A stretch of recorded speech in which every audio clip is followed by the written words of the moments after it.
খান, আমাদের এসএসিআর মাহবুব ভাই, মাহবুব খান এবং অত্যন্ত সবসময় সহযোগিতা আপনাদের শুরু করতে যাচ্ছি ন্যাশনাল অ্যান্থেম। পরবর্তীতে মিটিং দায়িত্ব নেবেন প্রেসিডেন্ট আলম ভাই। ধন্যবাদ।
অফিসিয়াল ডিক্লারেশন দেবেন আমাদের প্রেসিডেন্ট খন্দকার আলম বাফলা প্যারেড। আসসালামু আলাইকুম। প্রিয় গ্রেটার লস অ্যাঞ্জেলস বাংলাদেশি কমিউনিটির সকল সদস্যবৃন্দ, ৩ বছর যাবত বাংলাদেশ ডে প্যারেড ও সাংস্কৃতিক অনুষ্ঠান উদযাপন করে উক্ত স্থানটি সৌকৌশলে রিজার্ভ কনফার্ম করে নেয়। বাংলার নেতৃবৃন্দ এবং কমিউনিটির অনেক নেতৃবৃন্দ তাদেরকে অনেক রিকোয়েস্ট করা সত্ত্বেও উক্ত স্থানটি ওই সংগঠন তাদের কর্মসূচির কোনো পরিবর্তন করে যায়নি। বাফলা এতকিছুর পরেও মার্চ মাসের ২৭-২৮ তারিখে প্যারেড এবং সাংস্কৃতিক অনুষ্ঠান শেষটোর পার্শ্ববর্তী রাস্তা অথবা হলে করতে পারত, কিন্তু বাফলা একটি ফেডারেশন, এটা কোনো গোষ্ঠী, কোনো দল বা কোনো ব্যক্তি মালিকাধীন কোনো একক সংগঠন নয়। বাফলার ভূমিকা একটি ফেডারেশন বা রাষ্ট্রের মতো। কমিউনিটির সকল প্রকার ঐক্য প্রতিষ্ঠার জন্যই বাফলা বদ্ধপরিকর। সভায় সম্মেলনে বাফলার প্যারেড কয়েক সপ্তাহ পিছিয়ে নেওয়ার সিদ্ধান্ত নেওয়া হয়। সেই মোতাবেক বাফলার বর্তমান ক্যাবিনেট আগামী এপ্রিল মাসের ১৭ এবং ১৮ তারিখে শনি এবং রবিবার শ্যাটো রিক্রিয়েশন সেন্টারে বাংলাদেশ ডে প্যারেড ও সাংস্কৃতিক অনুষ্ঠানের জন্য ধার্য করেছে এবং শ্যাটো রিজার্ভেশন কনফার্ম করেছে। বাংলাদেশি কমিউনিটির সর্বস্তরের সদস্যদের জন্য এই আকাঙ্ক্ষিত বাংলাদেশ ডে প্যারেড ২৭ এবং ২৮ মার্চ থেকে পিছিয়ে এপ্রিল মাসের ১৭ এবং ১৮ তারিখে আনার জন্য যদি কারো কোনো অসুবিধা কারণ ঘটে, তার জন্য আমরা মর্মাহত এবং ক্ষমাপ্রার্থী।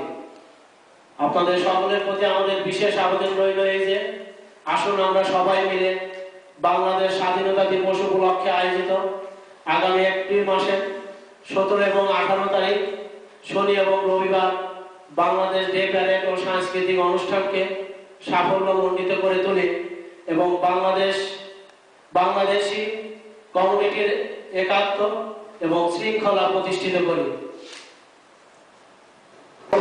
মঙ্গল কামনা করে আমার বক্তব্য শেষ করছি। ধন্যবাদ।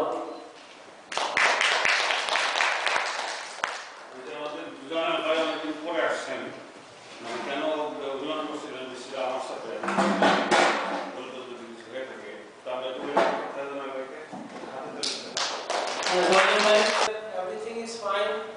Start to go. আশেপাশে কথাটা বললেন। Now I need the fuel to run fast. Fuel means money.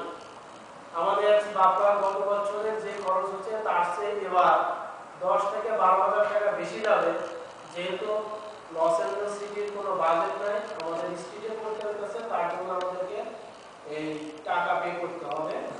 Budget আমাদের ইন হ্যান্ড পকেটে আসছে 10,000 টাকা, আরো 20,000 টাকা ধরেন সপ্তাহ দুয়েকের মধ্যে আশা করি চলে আসতেছে গভর্নমেন্ট।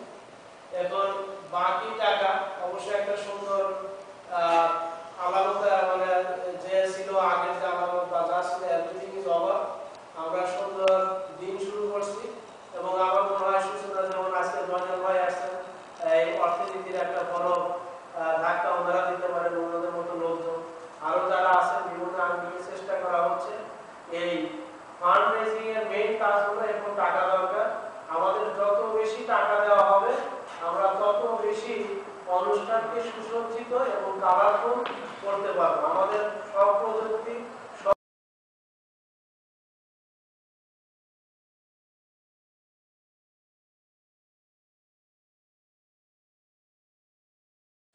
আপনারা কিছু রং বোঝাপড়া করেছে, রং আমি কমেন্ট করি।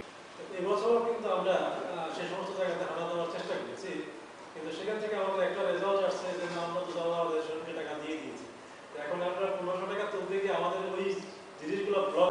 প্রতিজন লোকই এক একটা সংগঠন, বড় বড় সংগঠন লিড করে।